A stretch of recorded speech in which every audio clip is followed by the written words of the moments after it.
పీడనల వాన వల్ల కిష్టాపూర్ శివారు దాన్ని ఆనుకున్నటువంటి చించోలి శివారు ఈ రెండు గ్రామాల యొక్క వరి పంట తీవ్రంగా దెబ్బతింది.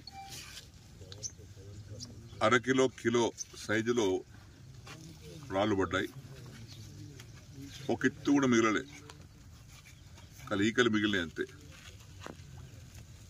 పెట్టుబడి పెట్టి వేలాది రూపాయల పెట్టుబడి పెట్టి ఒక ఎకరానికి నోటికొచ్చిన పంట రేపు వారం రోజుల్లో కోసుకునేటువంటి సందర్భంలో రైతుకు తీవ్ర నష్టం జరిగింది.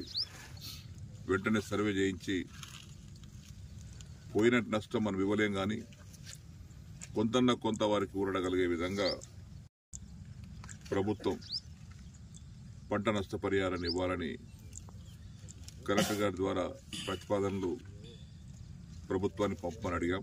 కలెక్టర్ గారు వెంటనే పంపిస్తామని చెప్పారు. పెద్ద రాళ్ళు పడ్డాయి కాబట్టి అసలు ఏమి కోత కూడా పనిచేయవు కాబట్టి గడ్డి మిగిలిందంతే.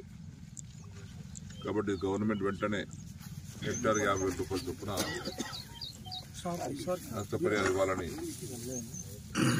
ప్రభుత్వాన్ని డిమాండ్ చేస్తూ ఉన్నాం.